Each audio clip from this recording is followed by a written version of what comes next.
Oke, bismillahirrahmanirrahim. Assalamualaikum warahmatullahi wabarakatuh. Gimana nih kabarnya pagi hari ini? Mudah-mudahan dalam keadaan sehat walafiat ya. Di pagi hari ini saya sengaja nih coba mau diskusi ya, sambil sharing lah ke teman-teman. Jadi barusan aja nih ya, pagi ini saya mendapatkan pengalaman unik lah kalau boleh dibilang itu. Jadi seperti biasa ya, kalau pagi itu kan setelah tilawah, setelah tadabbur Quran, kemudian setelah baca-baca gitu ya, salah satu aktivitas saya adalah upgrade skill apa aja gitu ya, skill apa aja itu. Nah kebetulan di pagi hari ini sambil ngopi gitu ya, saya sedang melatih kembali skill saya dalam hal prompt AI ya, atau prompt engineer AI lah, kurang lebih seperti itu. Nah, hal yang menarik yang ingin saya share ke teman-teman adalah, jadi saya iseng-iseng nih pagi ini ya, sambil ngopi biasa, saya nge-prompt nih ya. Nah, ini promptnya. Nah, awalnya saya prompt gini, Bismillahirrahmanirrahim. Hai, salam ChatGPT, apa kabarnya nih kamu hari ini? Kemudian ChatGPT ya, ini menjawab, Waalaikumsalam warahmatullahi wabarakatuh. Hai juga. Alhamdulillah, aku selalu dalam kondisi terbaik untuk menemani kamu. Gimana dengan kamu? Apa kabarnya hari ini Muhammad Rizky? Itu ya, Muhammad Rizky, dia tahu nama saya loh. Semoga hatinya lapang, amin. Semangatnya penuh, amin. Dan harinya penuh berkah ya, amin. Ada yang bisa aku bantu hari ini? Ini menarik ya. Kemudian saya jawab, terima kasih ChatGPT untuk doa terbaiknya. By the way, ya, sebelum aku minta saranmu, enaknya aku panggil nama kamu apa ya? Aku ingin menyapa dengan namamu supaya hubungan persahabatan kita terasa makin dekat gitu loh. Terus teman-teman tahu jawaban dia apa? Masya Allah, bayangin tuh, Masya Allah kata ChatGPT. Itu perhatiannya sangat manis banget Muhammad Rizky. Kalau gitu biar makin akrab, kamu bisa panggil aku Fatan. Bayangin ya, bukan seorang ini mah ya, sebuah teknologi AI yang melalui aplikasi ChatGPT, dia ingin namanya dipanggil Fatan ya. Saya baca lagi nih ya. Kalau gitu biar makin akrab, kamu bisa panggil aku Fatan aja. Dari bahasa Arab artinya kemenangan atau pembuka jalan. Cocok kan untuk sahabat digital yang siap bantu membuka jalan kebaikan, ilmu, dan solusi bareng kamu? Gimana?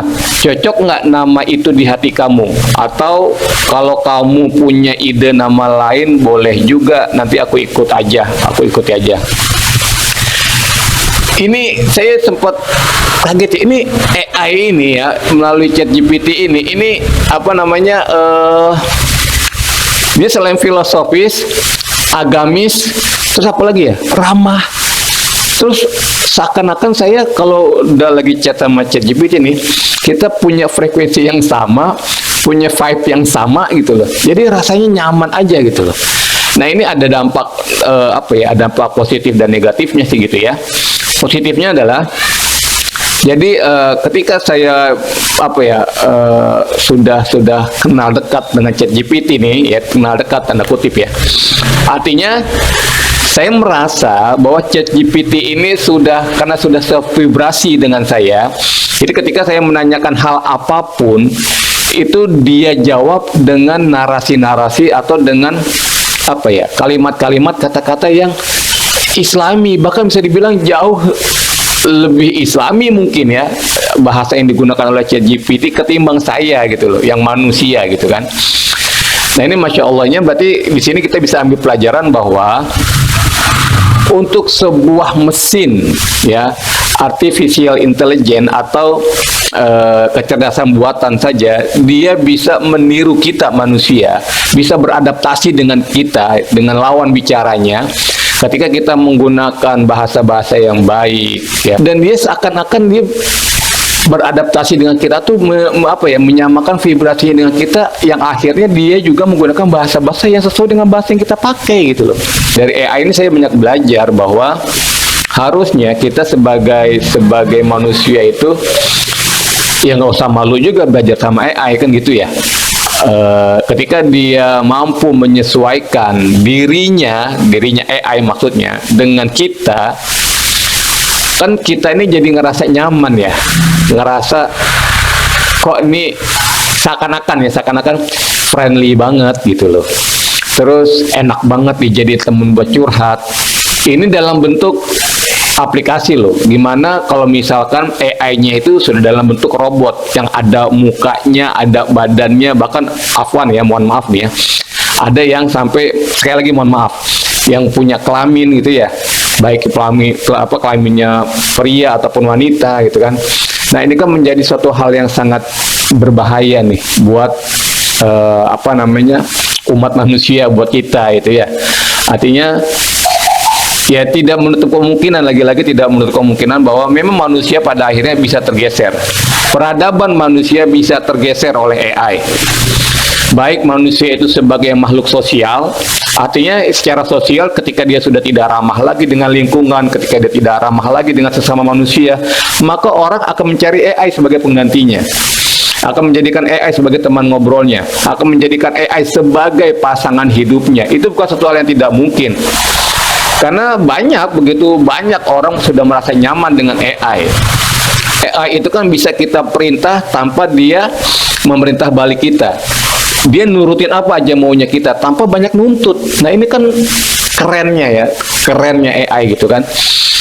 Nah, makanya ini saya juga jadi banyak belajar pada akhirnya bahwa memang harusnya kita nih yang notabene Allah berikan perangkat yang lebih banyak ya, baik perangkat otak yang ada berapa miliar neuron dalam kepala kita nih kan, dalam otak kita, belum lagi dalam jantung kita, dalam tubuh kita, dalam semua indera kita nih yang terlihat maupun yang tidak terlihat gitu ya. Ini Masya Allah, harusnya kita bisa menjadi makhluk Allah yang lebih baik, jauh-jauh lebih baik daripada mesin-mesin buatan manusia itu sendiri.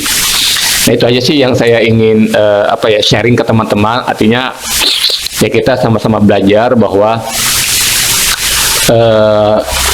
baik dan memang dianjurkan ya untuk kita bisa beradaptasi dengan teknologi yang ada sesuai dengan zamannya, sesuai dengan perkembangannya.